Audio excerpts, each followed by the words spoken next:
ඔබට කොන්දේ පහළ කොටසින් පටන්ගෙන කකුල දිගේ පල්ලෙහාට යන වේදනාවක් තියෙනවද? එහෙනම් ඔබට සයටිකා කියන රෝගී තත්ත්වය තිබෙනවා වෙන්න පුළුවන්. මොකක්ද මේ සයටිකා කියලා කියන්නේ? ඇත්තටම සයටිකා කියලා කියන්නේ මිනිස් දේහයේ තියෙන විශාලතම ස්නායුව වෙන සයටික් ස්නායුව. අපේ කකුල් වලට නර්ව් සප්ලයි එක දෙන ස්නායුව කොන්දේ හරයේදී හෝ ඊට පහළ මාංශ පේශී හරයේදී හෝ තදවීමකට හෝ තෙරපීමකට ලක්වීමෙන් තමයි මෙම සයටිකා කියන රෝගී තත්ත්වය ඇති වෙන්නේ. ඒක කොන්දේ හරයේදී නම් ඩිස්බල්ජ් එකක් හින්දා වෙන්න පුළුවන්. එහෙමත් නැත්නම් මාංශ පේශී තදවීමක් පල්ලෙහා හරියේදී පිරිෆෝමිස් වැනි මාංශ පේශී තද වෙලා වෙන්න පුළුවන්. මේ වගේ තත්ත්ව නිසා සයටිකා රෝගී තත්ත්වයක් වෙන්න පුළුවන්. ඇත්තටම සයටිකා රෝගී තත්ත්වයේ රෝග ලක්ෂණ විදිහට අපි දකින්නේ කකුල දිගේ පල්ලෙහාට යන රේඩියේටින් පේන් එකක්. ඒත් එක්කම කකුලේ හිරි ගතියක් දැනෙන්න පුළුවන්. රෝගී උත්සන්න වෙන්න කකුලේ පණ නැති ගතියක් දක්නට ලැබෙනවා. ඒත් එක්කම අපිට පුටුවකින් නැගිටිනකොට ඒත් එක්කම ඉදිරියට නැමීමේදී අපි එදිනෙදා ඇවිදිනකොට පවා මෙම කකුල දිගේ පල්ලෙහාට යන වේදනාව අපිට එන්න පුළුවන්. පඩි නගිද්දී පඩි පහිද්දී ඒත් කකුල දිගේ පල්ලෙහාට යන වේදනාව හිරි ගතිය ෂූටින් පේන් එකක් එන්න පුළුවන්. කොහොමද අපි මේ සයටිකාද අපිට හරියටම තියෙන්නේ කියලා අඳුනගන්නේ?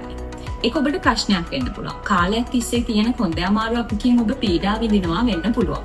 එක්කෝ අද ඊ ඇති වෙච්ච කොන්දේ අමාරුවක් නිසා ඔබ හිතනවා වෙන්න පුළුවන් මට මේ සයටිකා තත්ත්වයේද ඇත්තටම තියෙන්නේ කියලා.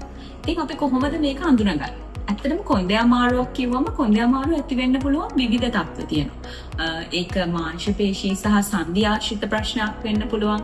එහෙම නැත්නම් අපි මේ නෙක්ස්ට් එක වෙලා කතා කරපු ස්නායු ආශ්‍රිත ප්‍රශ්නයක් වෙන්න පුළුවන්. ඒත් එක්කම ඔබගේ ඉරියව් වල වෙනස්කම්. ඒ කියන්නේ පොස්චර් එක නිසා ඇතිවෙන ප්‍රශ්නයක් වෙන්න පුළුවන්. වැරදි ඉරියව් වැරදි විදියට ගොඩාක් කාලයක් තිබුණාම මෙන්න කොන්දේ අමාරුව එන්න පුළුවන්. ඒත් එක්කම බොඩි අලයින්මන්ට් එකේ ප්‍රශ්න නිසා කොන්දේ අමාරුව එන්න පුළුවන්. ඉතින් අපි හරියටම අඳුන ගන්න ඕන අපිට ඇත්තටම තියෙන මේ සයටිකා තත්ත්වයේද නැත්නම් වෙන මාංශ පේශී සහ සන්ධි ආශ්‍රිත ප්‍රශ්නයක් නිසා ඇතිවෙච්ච කොන්දේ අමාරුවක්ද කියන එක අපි හරියටම අඳුනගත යුතුයි. කොහොමද අපි ඇත්තටම අඳුනගන්නේ අපිට ඇත්තටම තියෙන්නේ මොකක්ද කියලා? එහිදී ඔබ පළපුරුදු බෞද්ධ චිකිත්සකවරයෙකුට යොමු වෙන්න ඕන. බෞද්ධ චිකිත්සකවරයා ඔබව ඇසෙස් කරලා ප්‍රොපර් ඇසෙස්මන්ට් එකකට පස්සේ තමයි අපි තීරණය ගන්න ඔබට ඇත්තටම තියෙන සයටිකාද නැත්නම් වෙනත් කොන්දේ අමාරු තත්ත්වයක්ද කියන එක.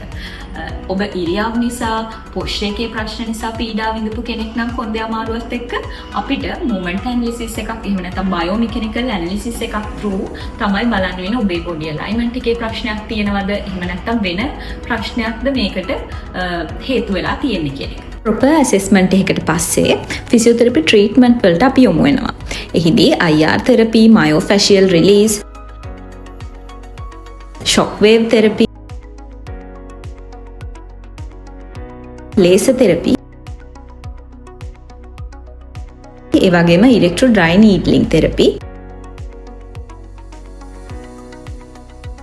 සහ ට්‍රැක්ෂන් වැනි ෆිසියෝതെරපි ට්‍රීට්මන්ට්ස් වලින් ඔබට කොන්දේ අමාරුව අඩු කරලා ඔබගේ වේදනාව සමනය කරලා ඒත් එක්කම ඔබට නිවසේදී කරන්න තෙරපියුටික් එක්සර්සයිසස් බෞද්ධ චිකිත්සකවරයෙක්ගෙන් ඔබට දැනගන්න පුළුවන්.